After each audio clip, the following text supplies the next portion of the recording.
கிறிஸ்துவுக்குள் அன்பான கர்த்தருடைய பிள்ளைகளே, இன்றைய வேத வசனமும் ஜெபமும் யோவான் எழுதின சுவிசேஷம் 6ஆம் அதிகாரம் 39ஆம் வசனம். அவர் எனக்கு தந்தவைகளில் ஒன்றையும் நான் இழந்து போகாமல் கடைசி நாளில் அவைகளை எழுப்புவதே என்னை அனுப்பின பிதாவின் சித்தமாயிருக்கிறது என்று ஆண்டவராகிய இயேசு கிறிஸ்துங்க சொல்வதை பார்க்கிறோம். என் அன்பு கர்த்தருடைய பிள்ளைகளே, பிதாவாகிய தேவன் குமாரனை இங்கே அனுப்பினார் என்பதை நாம் முழுவதும் விசுவாசிக்க முடியும்.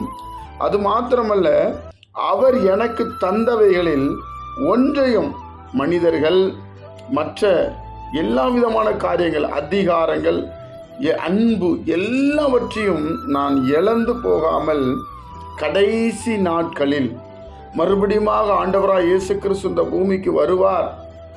ஜனங்களை நியாயந்தீர்க்க வருவார். எல்லா ஜனங்களும் அவருக்கு முன்பாக கணக்கு ஒப்புவிக்க வேண்டும் என்று வேத புஸ்தகம் சொல்லுகிறது. நியாயந்தீர்க்கிற அதிகாரம் முழுவதும் ஆண்டவராகிய இயேசு கிறிஸ்துவின் கரங்களிலே கொடுக்கப்பட்டிருக்கிறது. அதனால்தான் குமாரன் கோபம் கொள்ளாமலும் நீங்கள் வழியிலே அழியாமலும் அவரை முத்தம் செய்யுங்கள் என்று சொல்லப்பட்டிருக்கிறது. நியாயாதிபதி சிங்காசனத்தில் உட்கார்ந்து நாம் நடந்த எல்லா நிகழ்ச்சிகளையும் நமக்கு ஞாபகப்படுத்துவார்.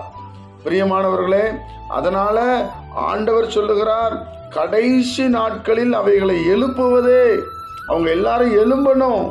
ஒரு எழுப்புதல், ஒவ்வொரு ஜனமும் எழும்பணும். நான் சொன்ன உபதேசம், கர்த்தர் சொன்ன உபதேசம், கர்த்தர் பாதுகாத்த காரியங்கள் எல்லாவற்றையும் ஆண்டவராய் இயேசு கிறிஸ்து கடைசி நாட்களிலே பிதாவுடைய சித்தத்தை செய்வது என்று சொல்லப்பட்டிருக்கிறது.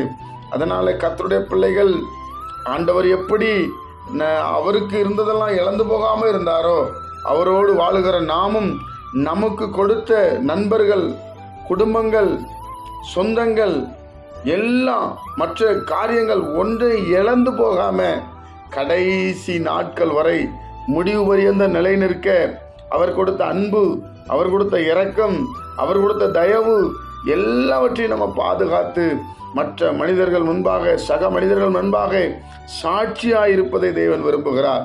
இது பிதாவினுடைய சித்தமா? ஒரு மனிதனை உங்ககிட்ட கொடுத்தா நீங்க அவங்களை எந்த அளவு அன்பு காட்டி ஆண்டவரை பற்றி சொல்றீங்களோ, கடைசி நாட்களை காத்த நம்ம எழுப்பிடுவார்.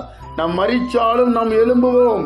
வேதம் சொல்லுகிறது, கடைசி நாட்களில் பிரேத குழிகளில் இருக்கிற அநேகரும் கர்த்தருடைய வார்த்தை கேட்கும் காலம் வரும் என்று சொல்லப்பட்டிருக்கிறது. பிரியமானவர்களே, மரித்த பிற்பாடு ஒரு பெரிய வாழ்க்கை இருக்கிறது என்பதை நாம் அறிந்து செயல்பட வேண்டும் என்று தேவன் விரும்புகிறார்.